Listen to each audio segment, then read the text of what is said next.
Distinguished ministers, all government officials, the family of Professor Babatunde Osotimehin, summit co-hosts, ladies and gentlemen.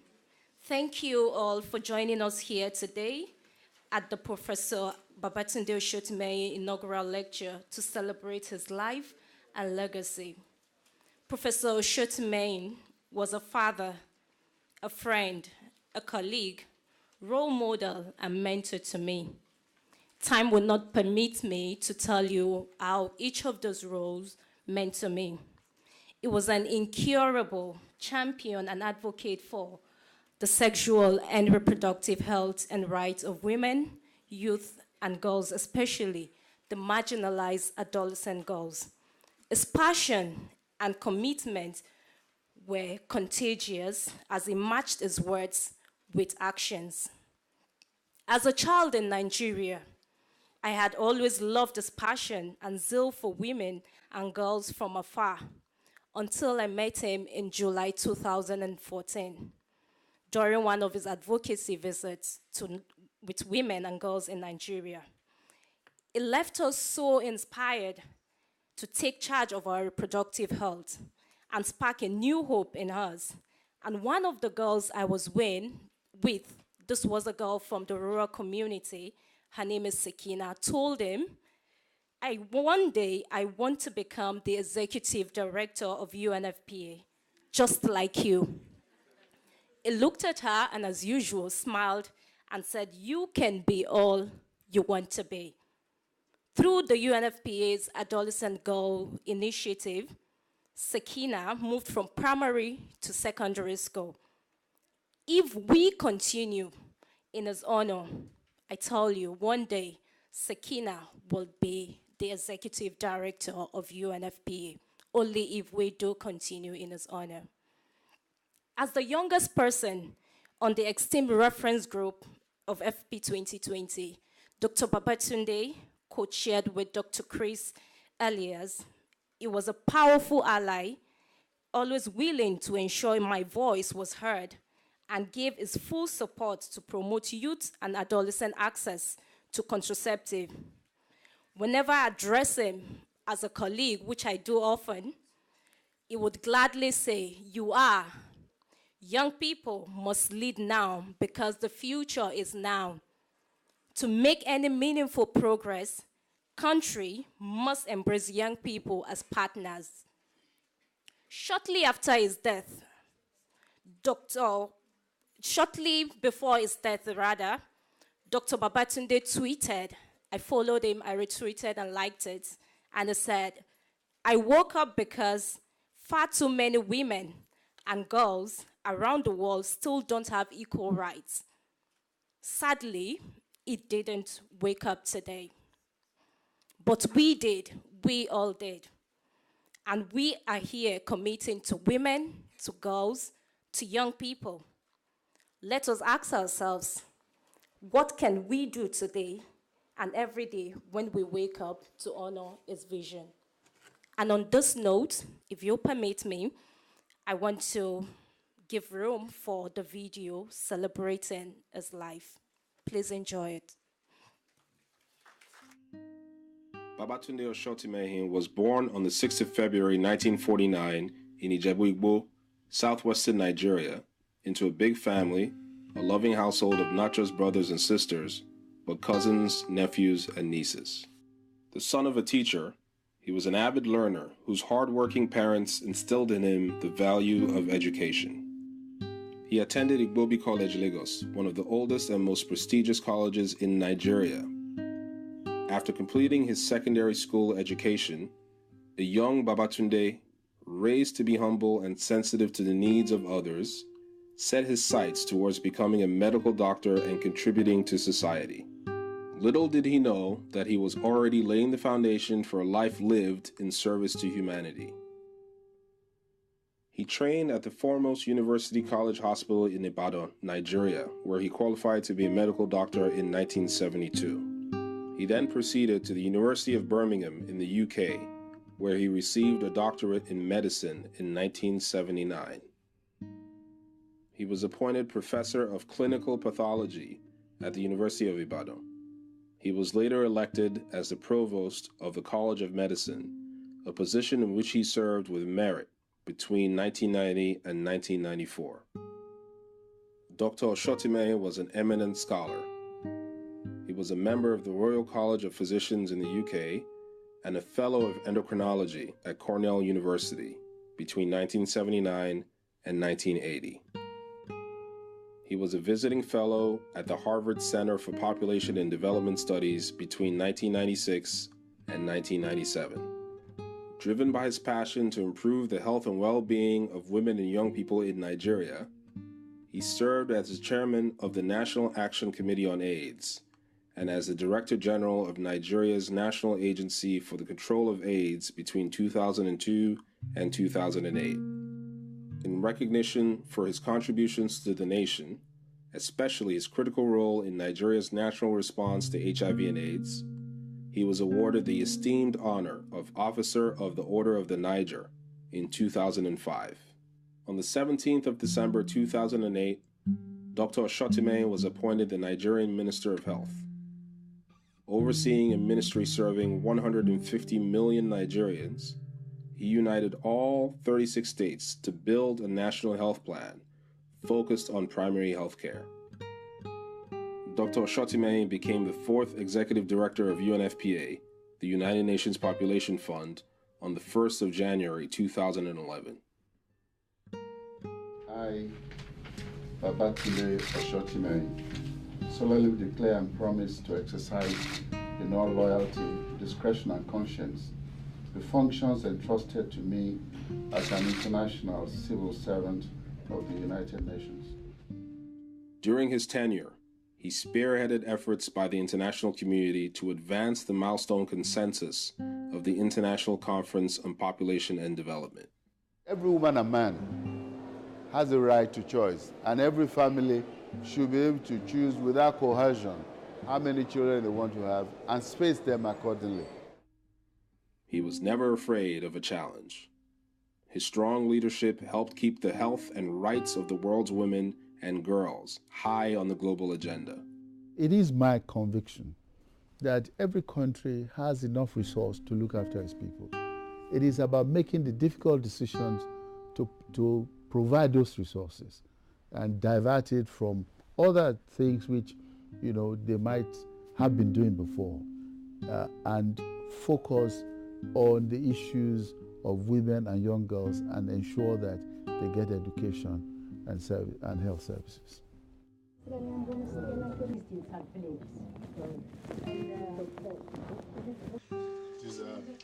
This immunization. This is immunization. In conflicts like this, women and children are the ones who suffer most, and we must continue to ensure that we can look after them and protect them from such calamities.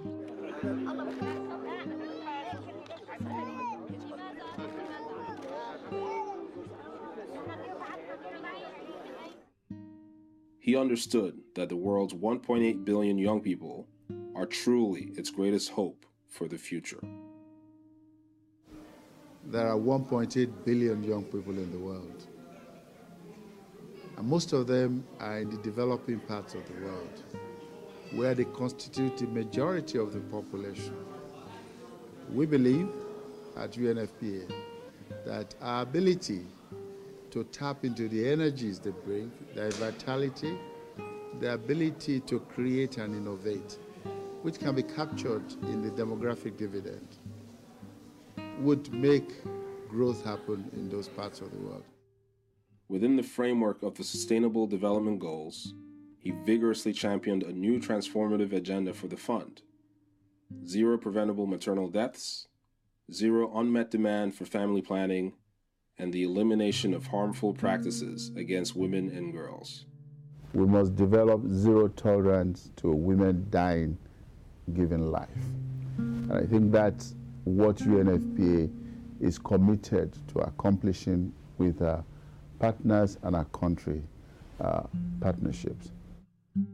His global advocacy and leadership on the demographic dividend, which calls for increased investments in young people's education and health, including their sexual and reproductive health, led the African Union to launch the first ever roadmap to achieving the demographic dividend. We're happy as an organization to have worked with the African Union in putting together a roadmap for the implementation of the theme of 2017, which is about reaping the demographic dividend in Africa. On behalf of UNFPA, Professor Osotimehin embarked on numerous missions to high-level conferences and meetings with heads of state, ministers, traditional and religious leaders, women's rights activists, and civil society leaders around the world.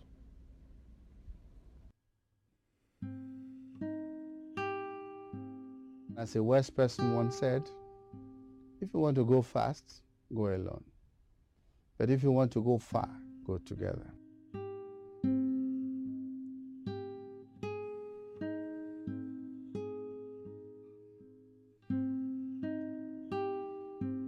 Till the very end, he was a tireless advocate for the human rights and dignity of all people, particularly the most vulnerable adolescent girls.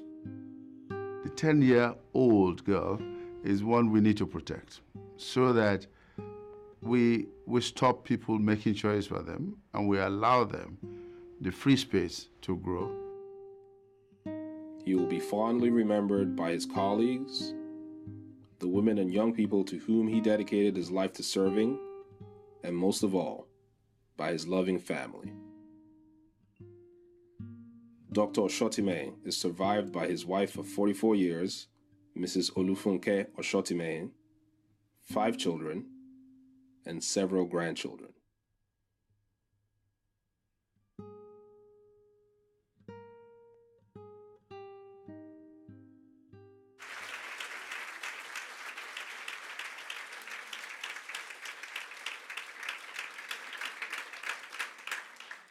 You all will agree with me that with more allies like Dr. Babatunde, we will speak fearlessly and take actions to change the narratives for young people, for women, for girls, then we are sure to deliver on the promise of FP 2020 and the Sustainable Development Goals.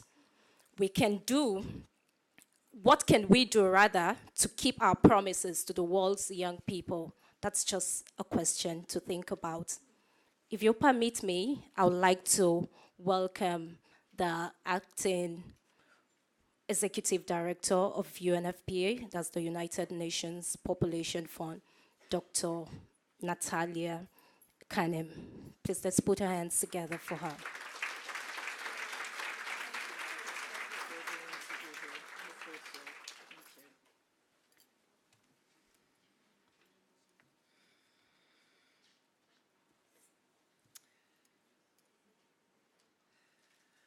Madam Deputy Secretary General, Your Excellency Mrs. Aisha Buhari, the First Lady of Nigeria, Melinda Gates, co-chair of the Bill and Melinda Gates Foundation, Excellencies, distinguished delegates, colleagues and friends, ladies and gentlemen, and especially Omolola Osotimehin, representing the family. We've gathered together for a noble purpose, which is to remember Professor Babatunde Osotimehin, a man of great vision, a man of great heart, a great statesman of Africa whose reach extended across the globe. As a co-chair, known as Co-Chair 1, and one of the most vocal leaders of Family Planning 2020, Dr. Babatunde was committed to realizing the vision of a world where every individual, every woman, every man, every young person has the access and the knowledge and the means to decide if and when and how many children they would have. He told us that women, when we can plan our families, can better plan our futures. Today we're mourning, but we're also commemorating in a very special way an inaugural lectureship. Because the passing of this esteemed leader for global health and human rights was one of the strategists behind the family planning movement and, in fact, this summit. So it is fitting indeed that we pay tribute to his life, his achievements, and Dr. Babatunde was a global champion. He was a champion of gender equality and a staunch defender of the health and rights of all people, especially women and girls. He identified as a doctor, and he was a superb physician. As you've heard, he was also a mentor to many, myself included, and a teacher who taught all of us who worked with him to stand up for our beliefs and to stand up for the women and girls of the world, to persevere, to be persistent, even in the face of adversity, to be more persistent and leave no stone unturned in the defense of the dignity and the fulfillment of the potential of the planet's women and young people. And looking at this video, which was put together by the young people of UNFPA and partners, seeing that twinkle in his eye and that smile again brings back his exhortation to join with Agenda 2030 in leaving no one behind. It's become our common mantra across the United Nations, and Dr. Babatunde inspired us. He inspired us to push harder, to reach the very people who are the most, the furthest, the worst off, the most left behind. As I've remarked, I met Dr. Babatunde on the road to Cairo in 1993 in anticipation of the groundbreaking International Conference on Population and Development. As a young foundation official, we went to Cairo with over 300 West African women, and that conference indeed represented a paradigm shift because it placed human rights at the center of population and development concerns. And Dr. Babatunde proudly carried the vision and the ideals of Cairo forward. And 20 years later, when he had the distinction of leading the review of the implementation of the ICPD program of action, he worked with governments, with civil society, with all of the United Nations partners to move the agenda to a higher level. And always bringing to the fore the rights and the needs of women, of adolescent girls, and young people who really, due to inequality and discrimination, continue to be left behind. And he always pushed for greater progress. And that strong partnership, that advocacy, that like-minded ability of his to combine the interests of women and girls with the interests of other agendas has helped to ensure that sexual and reproductive health and reproductive rights are prominently reflected in Agenda 2030. And he vigorously championed 3 transformative goals, one of them being meeting the need, the women's demand for family planning, so 0 unmet need for family planning. And as we all know, he was the champion of the 10-year-old girl everywhere. So, Professor Babatunde, we thank you for inspiring us, for your guidance, and for your wise counsel, which we miss every day. We miss your humor and your profound love for humanity. Having worked tirelessly all your life, may you rest in eternal peace, knowing that your vision and your example continues to guide all of us at UNFPA and beyond. And I'd like to close with a Yoruba proverb. It says, Oruko rere sanjura ati fadakalo. A good name, a legacy, is more precious than silver or gold. Thank you.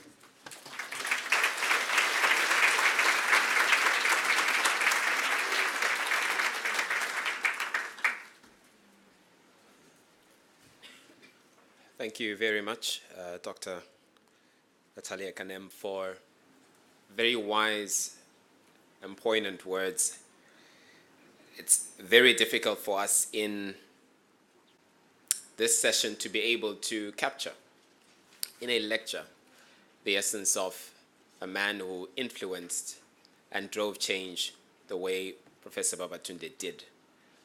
Being a youth advocate, literally growing under the shadow of such an influential figure, continues to be a weight upon me and upon many other young leaders who continue to mourn even today the leadership that has since left us, but we are even more grateful because there is continued leadership, especially in the UNFPA. So thank you again for your remarks. At this moment, if you will allow me, as Ms. Margaret has taught me, to invite Dr. Chris Elias, the president of the Global Development Program from Bill and Melinda Gates Foundation, and also the co-chair of the FP 2020 reference group. If we could give him a hand to welcome him.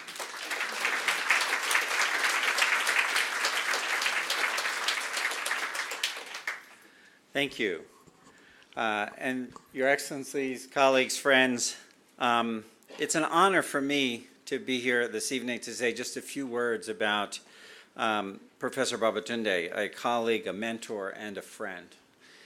And I thought, I knew that those who knew him better would speak more specifically to his specific accomplishments, so I thought I would just tell you three personal stories about my relationship with Dr. Babatunde over the years. I first met him when he was the head of the National AIDS Program. I was making one of my first trips to Nigeria. You know, and if you know Nigeria mostly from the newspapers, you don't know what to expect. And I was younger in my career, and I was going to meet the big man who ran the National AIDS Program. And so I was a little bit surprised, pleasantly, and learned a lot from the sensitive and insightful way he talked, particularly about rights and about youth. And it's a perspective he brought to the AIDS efforts, and then he brought to the family planning efforts, and he helped to help me and many others to see some of the sensitive gender dynamics, some of the sensitive social stigma and discrimination that helped shape programs that are much beyond the biology of medicine. The second anecdote was I happened to be back in Abuja in early December 2010, just a few weeks before Dr. Babatunde took the oath that you saw in the video with Secretary General Ban Ki-moon. And I had the opportunity to have dinner with him in Abuja, and I remember being surprised how relaxed he was. He was about to take on one of the most important and complex jobs in the multilateral system, and he seemed very relaxed about it. And I said, I've commented on that to him, and he said, well, this won't be hard. It'll be difficult, challenging, complex, all the things you're worrying about, but this is such an important set of challenges. It is at the root of so much of development that if we are guided by our sense of what's right, what's morally necessary, we'll be able to work through that complexity in due course. And that's, of course, what he did in his years at UNFPA. My third anecdote, and I know we're pressed for time and want to get on with the lecture, is that after the 2012 Family Planning Summit here in London, we formed the FP 2020 partnership, and I had the honor of co-chairing the reference group with Dr. Babatunde for the last 5 years. And as I said earlier today, he and I had sort of ringside seats into what's happened in the family planning field for the last 5 years. And we would, as co-chairs, often compare notes about how we were going to run the meeting and which parts he was going to chair and which I was going to chair, and synthesize our thoughts through the two-day, every 6-month meeting. And I love this picture because that's, we didn't always agree, and when we disagreed, that's the look I got. Along with Christopher, I think maybe we should do it this way. And at the end of the meeting, I'd be comparing my notes and synthesizing what I was going to say, and he'd be, having a cup of coffee, and then he'd turn around and say something like, without any apparent preparation, providing for the unmet need for family planning requires not only tearing down the barriers that women and adolescents face in their homes and communities, but also expanding the availability of quality information, supplies, and services, denying women the power and the means to control the number and spacing of their children, would deny them their human rights, their health, their life, and their equal opportunity. Each one of us should help to speed up that progress. And I'd wonder how he would just kind of know that and say that without any preparation.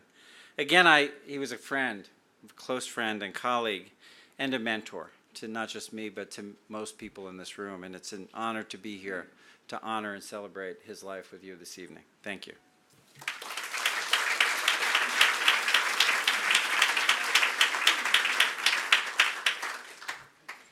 Thank you very much, Dr. Chris Elias is also my colleague, Okay, so at this moment, I would like to invite Nick Dyer, that's the Director General for Policy and Global Programs, Department for International Development, for his remarks. Please, let's put hands together.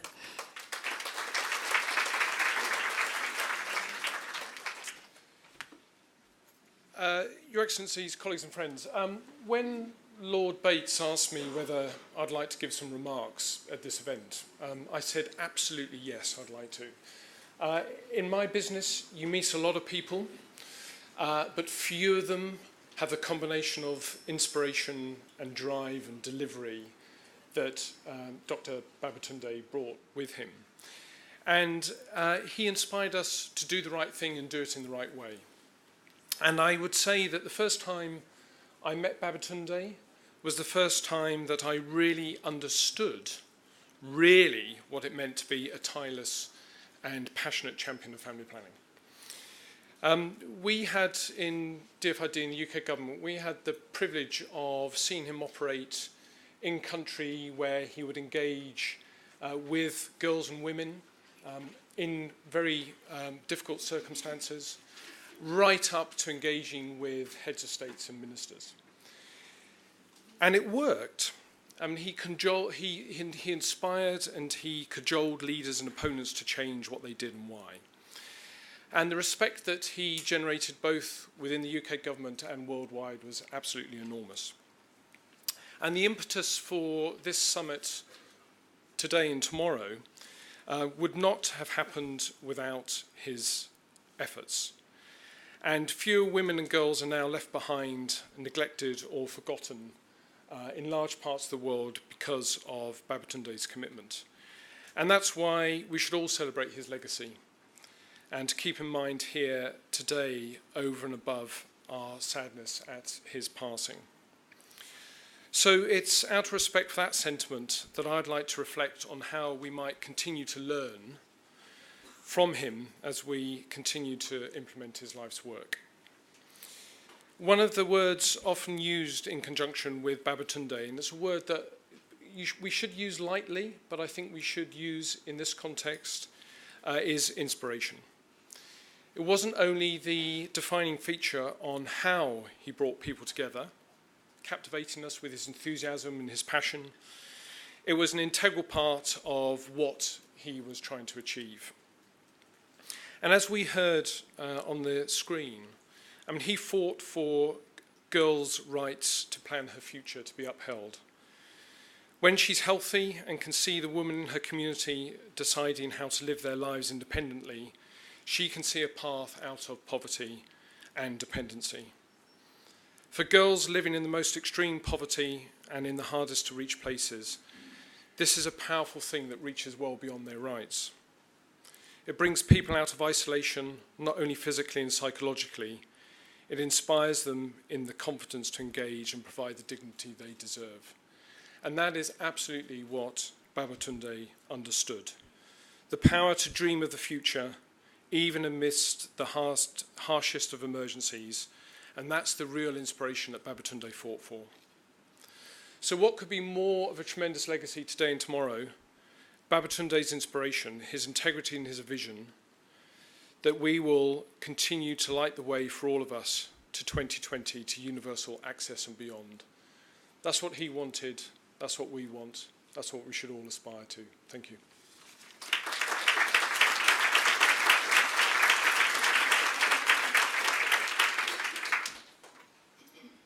Thank you very, very much, Nick.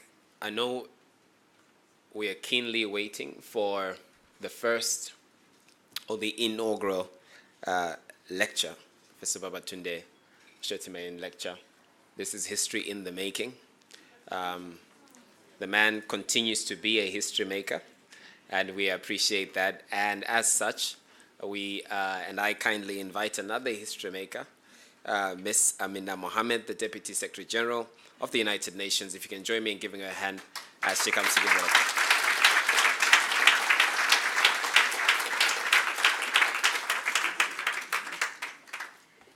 Okay, no pressure.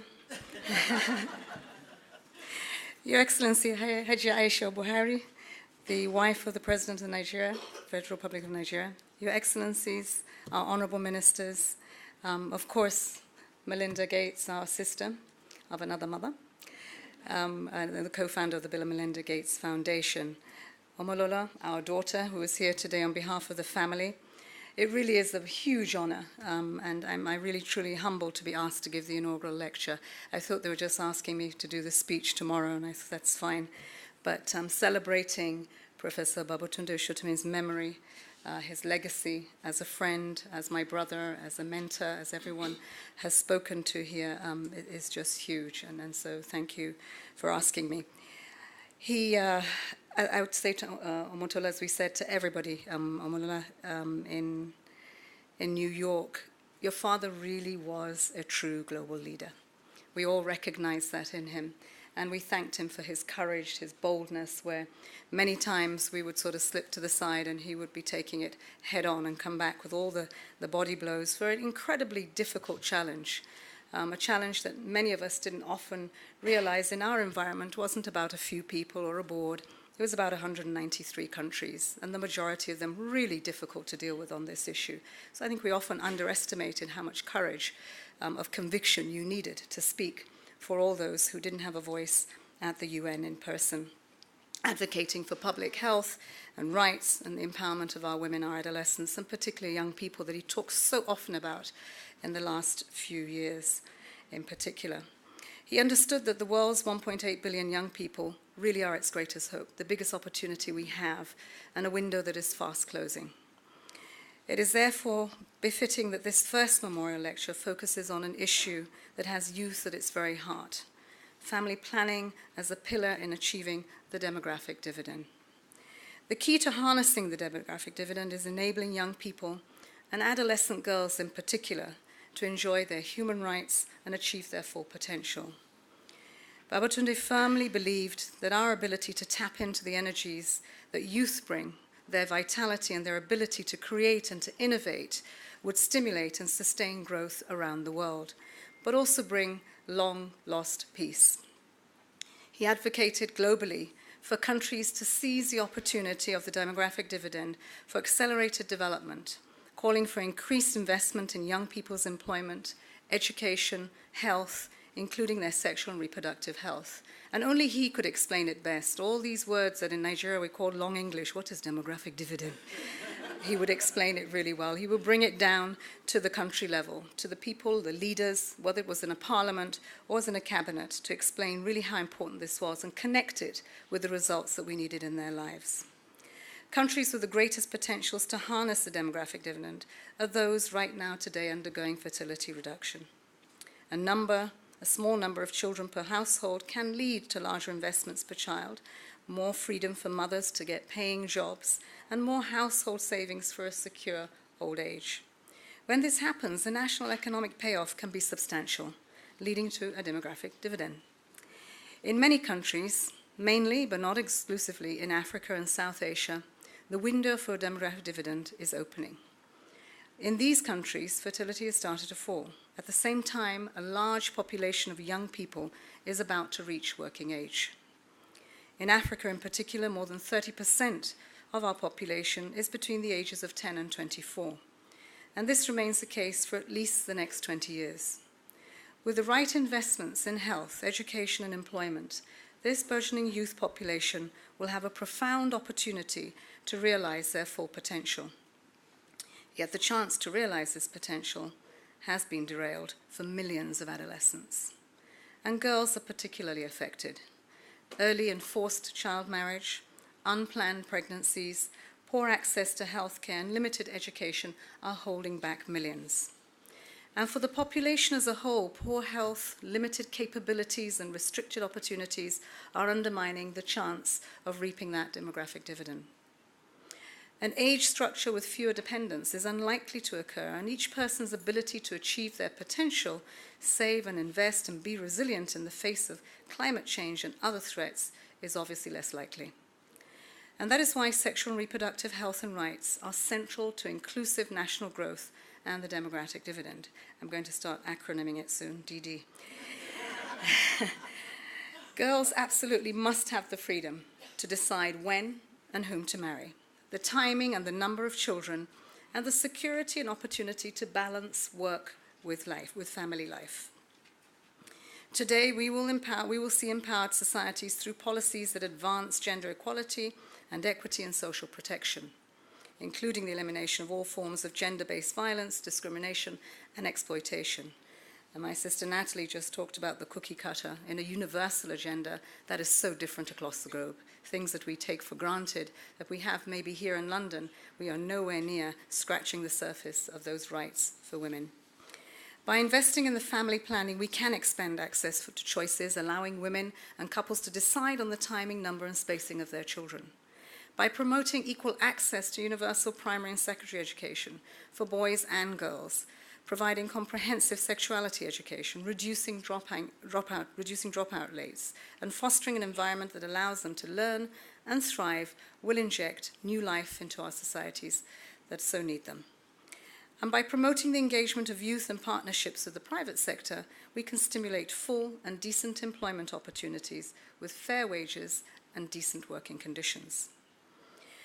I am delighted, thanks in part to Prof's advocacy efforts and that the African Union has recognized the great importance of this issue, devoting the whole 2017 to harnessing the demographic dividend for youth.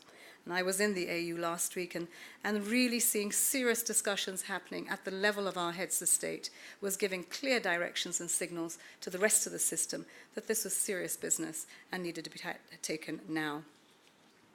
The African Union Roadmap for Demographic Dividends has now been developed, endorsed, and launched by African heads of states and government. And Africa's regional economic communities are exploring how best to align their respective development plans with the demographic dividend agenda. Many governments are already taking steps for the next generation. In Uganda, for instance, the Office of the President has responded to evidence on the demographic dividend with new support for family planning.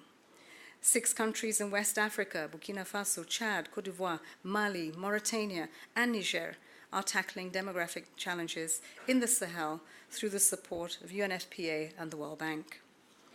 This Sahel Women's Empowerment and Demographic Dividend, at least I know it's said, is now a model that can be replicated throughout the continent. And here just underscoring that we have so many initiatives, but often they die in the petri dish, and we need to take them out and scale them so that we really truly don't leave any woman, adolescent, and for that matter, boy behind in this conversation. The demographic dividend is increasingly a platform for shared work in the areas of health, education, women's empowerment, infrastructure, and the underlying foundation of peace and security. It is a powerful lens for bringing together the multiple dimensions of the Sustainable Development Goals. And yet, for some governments, the youth bulge is a source of apprehension. If these demographic changes are not wisely managed, peace, security, and sustainable progress will certainly suffer in all of our countries.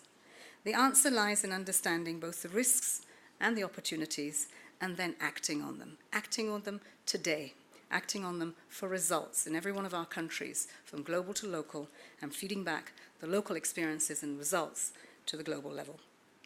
When young people are forced to stand idle and denied the opportunity to contribute constructively to their communities, they can be drawn to crime or violent extremism. And just here I'd stop and give a little thought, because I come from a part of the country where Boko Haram was born. And I know I went to primary school there. But I also know that terrorists aren't born. They're created by an environment that is not conducive to giving them any future, any hope. And we really need to think about the root causes and not label a country that produces terrorists, because they could have been produced anywhere in the world where you deny them that hope, that light at the end of the tunnel, where they then become very easy fodder for those who thrive on instability. And at the end of that, it wasn't so much the boys that suffered, it was the girls. Educated boys, educated girls, our girls that were kidnapped, and it's not just our Chibok girls. Thousands of girls and women were taken away, many returning home now. But when they return home, reintegration into our communities with such tragedy and atrocities is so difficult, so hard. So when we talk about mental health, people don't understand what we mean by the new dimensions of mental health that we don't have the capacities or the skills for, and yet it's so necessary for many countries like ours. When an adolescent girl does not attend school, when she is not free to decide when to marry, or about the spacing and number of her children, when she is unable to accrue wealth and to invest in her children, and when she lives in an insecure old age, she becomes a victim of a wasted opportunity. And our countries lose the potential of that one girl, one woman. When an adolescent girl is not married during childhood, when she is not forced to leave school or exposed to unplanned pregnancies, when she's not at a high risk of illness and death during pregnancy, when she has decent work and a secure old age, she becomes part of the demographic dividend. And I watched my daughter 4 days ago, as I became a grandmother, give birth to a baby girl. And I went through 7-8 hours where labor was intense. And when the baby was born, what happened to my child, I realized that if she had not been in that hospital where there was care, and she had been in my village in Gombe, she would not have got that care. That is what happens to millions of girls as they bleed to death. And that would have happened to her. And it was a big wake-up call, because I've only just joined the United Nations. And in our culture, my first daughter, my first grandchild, I should be with her. And so the decency of her family allowed her to come to me in New York.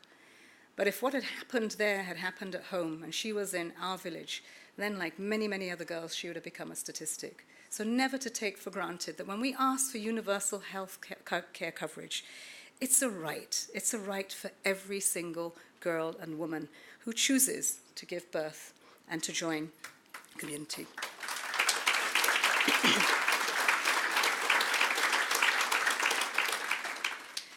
The United Nations and other partners can provide critical guidance and promote proven initiatives that empower, educate, employ young people, particularly adolescent girls. And we do. We do so much of that every day. Natalie is at the helm of affairs doing it. Melinda has been doing this day and night. And when we say 24/7, I often say what she does is actually 26/8, because she sleeps it. Under Babatunde's leadership is another workaholic. UNFPA has been providing intellectual and operational leadership, along with other UN partners on the demographic dividend, as a cornerstone for achieving the Sustainable Development Goals. 17 of them. And when we shaped those goals and said that this was a universal agenda where we would leave no one behind, and many thought the 17 goals were very many. In fact, we still do. How do we get our head around 17 goals? And when I'm asked, which is your favorite, of course I want to go to goal 5. But then what I do say is that, each and every one of them are like my children. They're very special, but together they're amazing. So don't divide them. It has supported countries to assess national prospects for demographic dividends through an understanding of population dynamics and data. For goal 5, when you take that goal, when you take the health goal or the education goal, use them as docking stations for all others, because they are empowering to make the other goals come alive and much more sustainable. Knowing where women and girls are falling behind and where we need to defend their rights and support expanding their freedoms and opportunities is going to be absolutely critical for moving this agenda forward.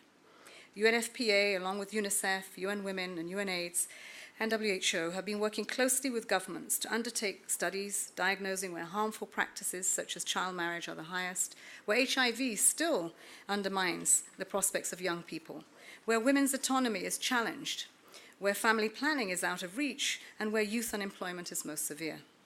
These activities are all essential to UNFPA's core mission of providing sexual and reproductive health and reproductive rights, including family planning, to all women and girls. Ladies and gentlemen, friends, Prof understood that family planning is not only a human right, but also a development imperative. He recognized the pivotal role that universal access to sexual and reproductive rights, health and rights, and in particular access to family planning, can play in achieving the Sustainable Development Goals. Family planning is a trigger for progress.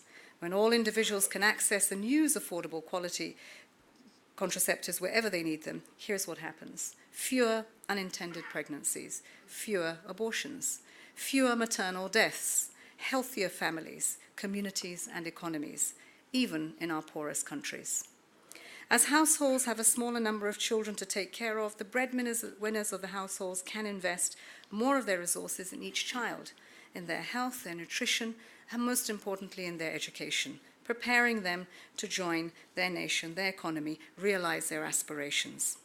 Investments in early years in health and nutrition can have major effects on development prospects, educational outcomes, and consequently, the income individual can earn as an adult. Households also save more money. If this higher level of saving is channeled into productive investments, it helps to accelerate the creation of employment, a rise in productivity, and an overall growth of the economy.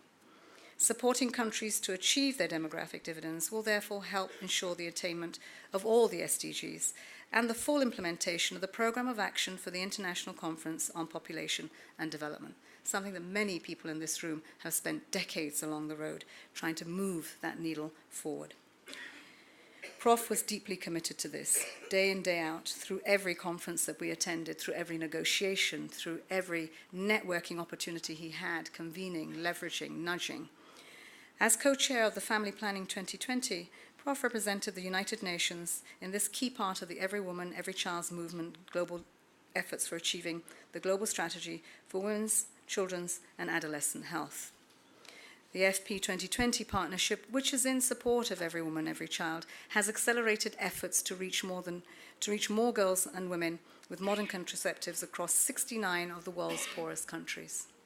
Our shared progress towards FP 2020 goal of enabling an additional 120 million women and girls to use voluntary modern contraception by 2020 is integral to harnessing the demographic dividend, particularly on the African continent. Progress is being made, but it is painfully slow, and action must be had to accelerate and to really get to everyone. And knowing where they are is part of the first of the challenges that we have to focus on. A focus on adolescence and youth is a key driver of change, in particular using a human rights-based approach to reach vulnerable and marginalized groups, ensuring that that is the outcome of the investments that we make in women and girls. In Niger, for example, adolescents who have participated in the Action for Adolescent Girls initiative are marrying much later. And among married adolescents, the contraceptive prevalence rate has increased from 18 to 34%. That in itself is going to give adolescents who are already married time to go back to school, that second chance. It will also reduce maternal mortality by almost 30%. Colleagues, friends, ladies and gentlemen, 5 years on from the commitments made at the first London Summit of Family Planning, we are at a key moment to reflect on those lessons that we have learned, understand better the challenges because the context is so much different from 5 years ago, but also the bottlenecks and some of those hurdles that we need to cross, and we need to do them together. We are ready to live up to our promises to women and men, families and youth. We must ensure that no one is left behind. Professor Babatunde Osotimehin's vision was a zero unmet need for family planning by 2030. As he stated at the London Family Planning Summit in 2012, until every girl and every woman and everybody, wherever they may be, can access reproductive health services, especially family planning, the work shall not be done. We must continue to focus on equity across the interventions, addressing the most vulnerable and hard-to-reach populations. Efforts to increase the use of modern contraceptives can make no progress without life-saving supplies. Yet in many countries, weak supply chains mean supplies do not reach the women and girls who need them most. We need to ensure commodity security so all individuals can obtain and use affordable, quality contraceptives for their choice whenever they need them. We should ask the question that as we look at an essential drug list in our countries, why contraceptives aren't on that drug list, and make that the objective of success, of results in the short term. Once they're on that drug list, they're in the budgets. You can leverage budgets, but they need to get into a domestic budget for sustainability. The money that we get in additionality should be just that, additionality to reach everyone. But that baseline of what goes in for commodities in our countries should come from the countries first. We must ensure that during conflicts, natural disasters and other emergencies, sexual and reproductive health needs are no longer overlooked. Women and adolescents in fragile settings should not be exposed to unintended pregnancies due to lack of access to family planning. And we know and see this over and over again in many of our situations of conflict. It was one of those issues that came up the forefront when we were redesigning the Every Woman, Every Child, was that we needed to add adolescence to that, but we also needed to add the context, so those investments could also be made in those areas of conflict. We must safeguard precious financial resources, ensuring they are spent wisely, efficiently, and are used to support interventions with maximum impact. We need to spend the resources at the country level and move from the capitals in the country to the rural areas. For this, we need data-driven accountability and programming at all levels, and it must be strengthened so the progress is accurately tracked and obstacles are addressed, and we don't leave anyone behind. And there are many examples of this happening. I'd like to give credit to the work and the investments that were made in Nigeria by the Bill and Melinda Gates Foundation on polio. Today we know where everyone is, we know where we've fallen short, and we can trace right to the last person. And I think that that shows that if we can do it for polio, we can certainly do it for anything else that has to do with women and children in our development. As a former Minister of Health, Professor Babatunde Osotimehin firmly understood that governments have the primary responsibility to protect their citizens' reproductive health and rights. And in his role as chair of the World Economic Forum Global Agenda Council on the Demographic Dividend, he encouraged countries to make transformative change through investing in their people, particularly women and our youth. Countries must be strategic and efficient in investing limited resources to meet the growing demand for family planning, seeing it as an investment with a really, really good return. With adequate financial commitment by national leaders, especially in our national budgets, national health systems will be able to meet the needs of their populations for family planning, including a choice of modern contraceptives, integrated quality services to support their use and uptake by increasing numbers of people. And when we say government, it's not the president and the executive. They may do their job, but we also need the parliaments. We also need the ministers of finance. And so it is a number of key players that must come in this partnership to ensure that there is sustainability behind the investments that we need to make in women and girls and family planning. Sustainability of family planning programs can be achieved through domestic and innovative financing that must ensure commodities and services are adequately funded, and that they are affordable, and that they are accessible and available to all who need and want them.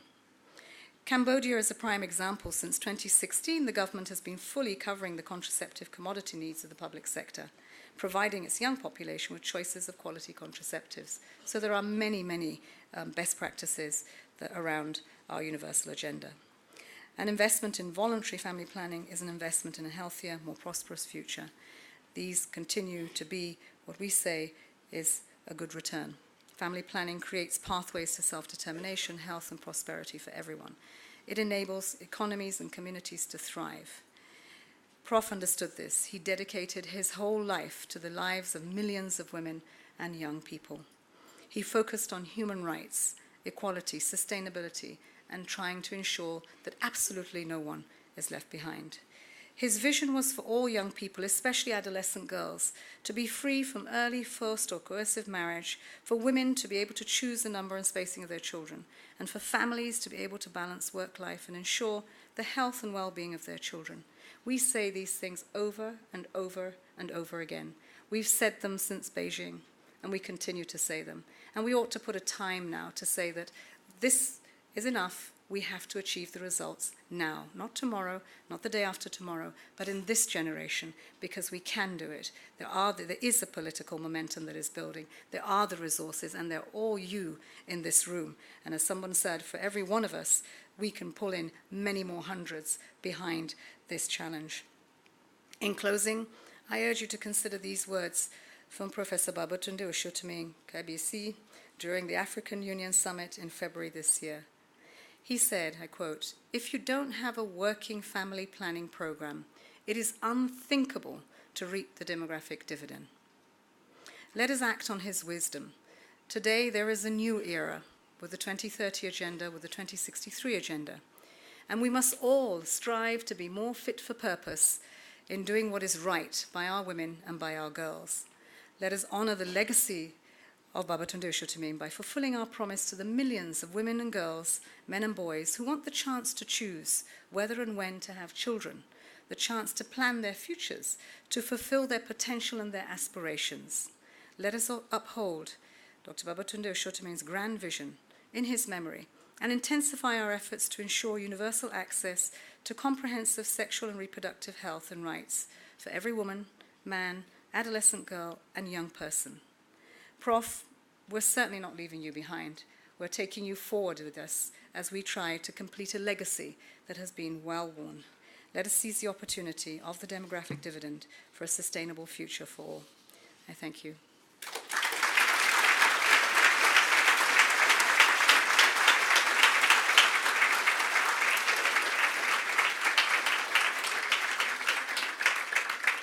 Thank you very much, Madam Deputy Secretary General.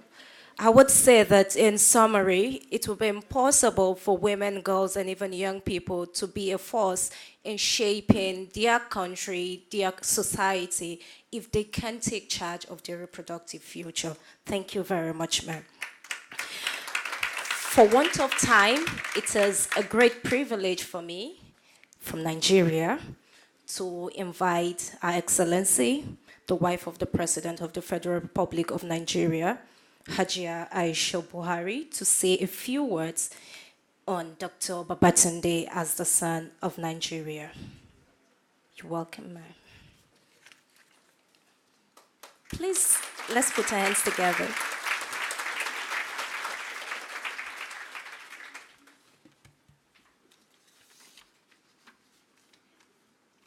The Acting Executive Director of UNFPA, the representative of the family of late Professor Osotimehin, Omolowa, the Nigerian Minister of Health, Mrs. Melinda Bilgate, the development partners, the Nigerian State Minister of Budget and Planning, the Nigerian Chairman, Senate Committee on Health, the close family members and relatives of the late Professor Osotimehin, former ministers, especially Minister of Environment, Mrs. Amina Mohammed, distinguished invited guests, ladies and gentlemen. I thank God Almighty for making it possible for me to be part of this event in honor of our late brother, an African icon who will ever be remembered for his service to humanity. Let me once again express my deepest condolence over abrupt loss and say that I have many reasons to grieve with his family, Nigeria, and the world over. Professor Osotimehin spent his entire life being concerned and advocating to improve the lives and well-being of women and children across the world. His many elevations happened on the strength of this special interest. Women and children were the basis of his daily reflection. His achievements in Nigeria were the beacon that led to his recognition at international level for the benefit of vulnerable women and children all over the world. I remember Professor Osotimehin as a mentor while developing the idea that led to the formation of my Future Assured program that shares his vision on women and children in Nigeria. He was a pillar and supported this great idea since the last 2 years, including 2 site events during the last 2 ONGA in New York. He was also there when I met with the First Ladies of Niger and other African countries last year and agreed to come up with a strategy to support refugees, women and children in Lake Chad Basin regions. He indeed remembered in posterity. His name will be recorded in the history books, his footprint marked in the sands of time. Now, the biggest question is, who will fill up the large shoes he is leaving behind? But we remain positive in our own little ways. We must do what we can to carry the torch and continue to make the difference under the Future Assured. We will continue to pursue his vision on women and children and other vulnerable members of the society. We pray that the Almighty God to grant him eternal rest and fortitude for all of us to bear the irreparable loss. God bless you.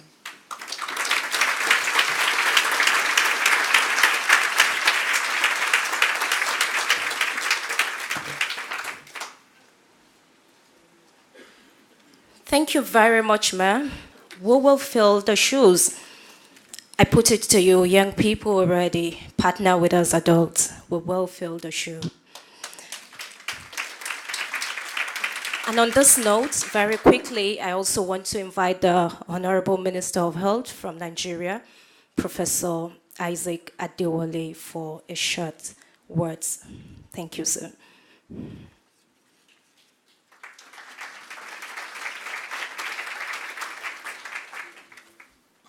Your Excellencies, distinguished ladies and gentlemen, for many of us, this is a difficult period, especially those of us who grew up under his mentorship, his tutelage, and his guidance.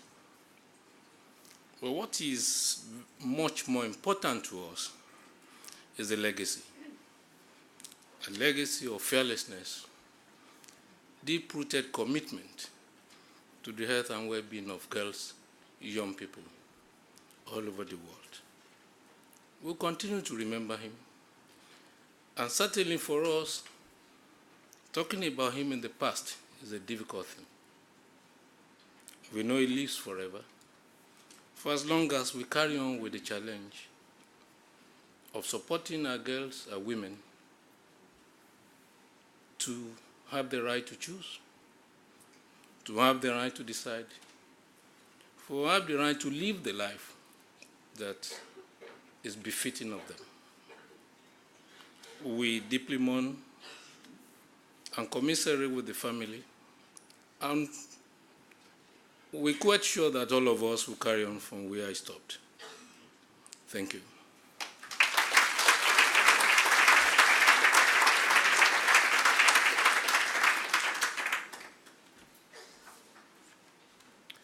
Thank you very much, and to everyone as well for joining in this large moment and continuing the momentum that has been gathered by the legacy of Professor Babatunde Osotimehin.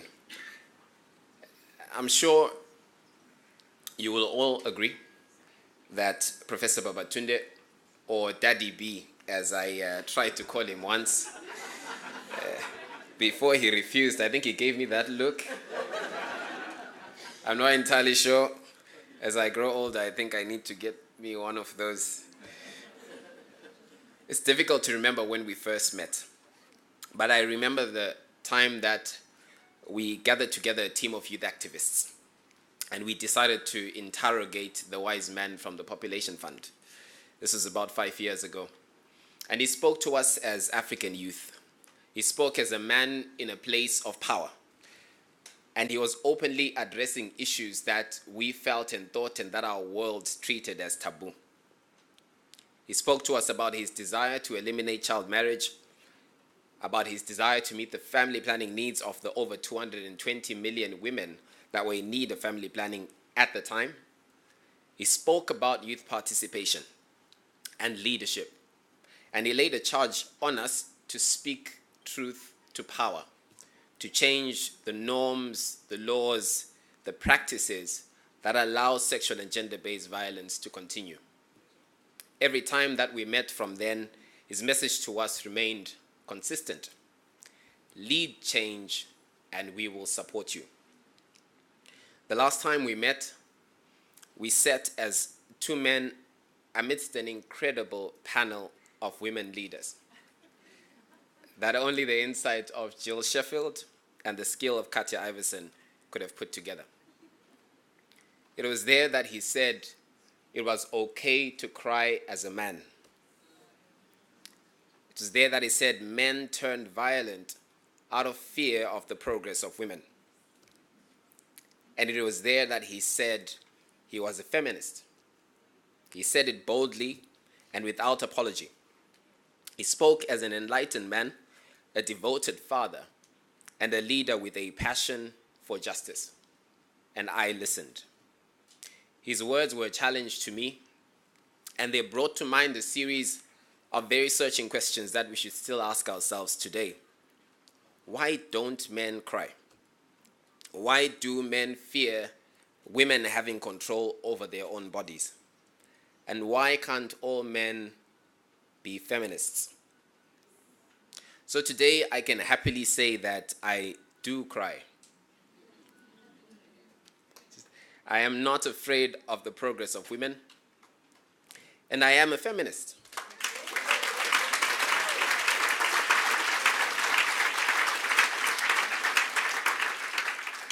And I just want to say thank you, Daddy B,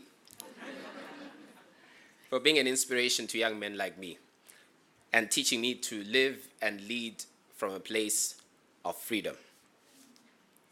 At this moment, just allow me to invite a representative from the Osotimehin family. Allow me to invite Omolola Osotimehin to share remarks from the family and let us into the life of this legend that we all aspire to emulate. Let's join me in doing that.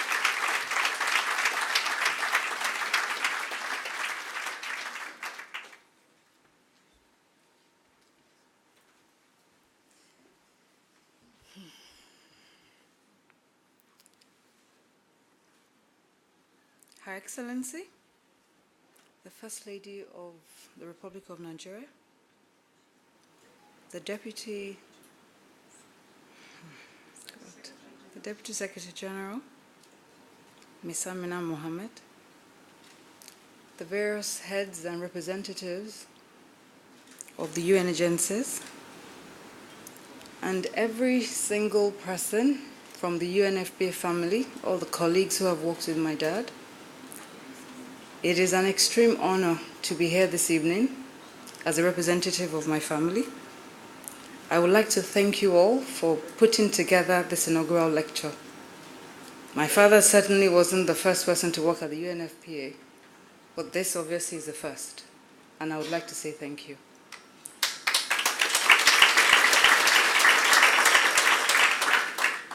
My father had two great loves in his life. The first was his family. The second certainly was his work.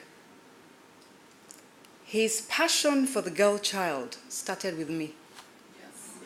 I am the first of 4 girls. And as I morphed from a little girl, oh, how I adored my father. As I morphed from that little girl into a young woman, my father always used to say to me, and my 3 other siblings who are girls, Omolola, I am not raising you for marriage. I'm raising you for life. I want you to be able to stand in front of anyone, irrespective of your gender, your race, your creed. You should be able to take your place on the world stage, irrespective of who you are. My father never saw gender. He didn't understand it. For those of you who come from Nigeria, especially from the Yoruba tribe, you will know that that's quite unconventional. Yet he decided that that was how he wanted to raise us. It is very interesting that that passion that he shared with us, with his children, he propagated it to all the parts of the world where he was privileged to work. Today, it is a great comfort for me, and honestly, it is a great comfort to know that every single moment he spent working has been appreciated.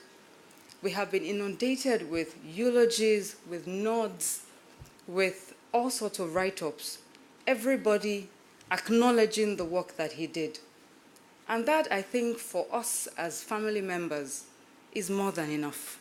We are comforted by this acknowledgement, and we say thank you. Our prayer is that subsequently, after all the momentum has died down, after he's been buried, long after he's been buried, his legacy, his work, hopefully will then become the norm, so that young girls all around the world can stand just like his daughter is standing here, and have rights, have privileges, and be able to live the life that he dreamt for me. That is what I believe and I hope would happen, and that hopefully will be the best legacy ever that anyone can give to my father. Thank you.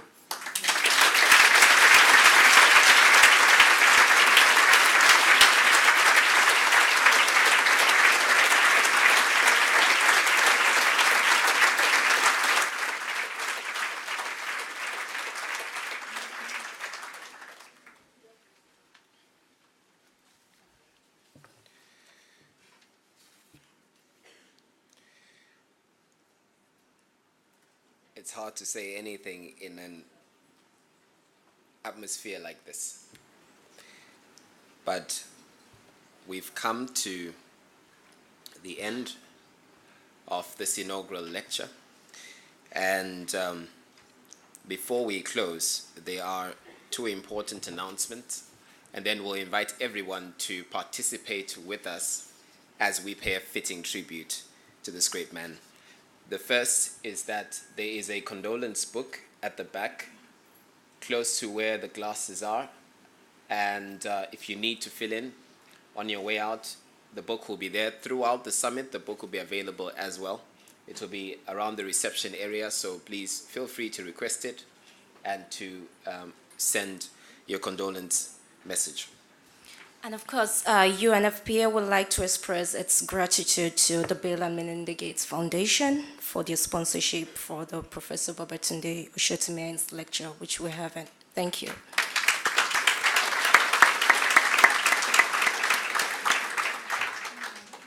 And I don't know if you realize it, but we can afford to be optimistic. As young people, even actually being in this place at this time is testament that change has already happened.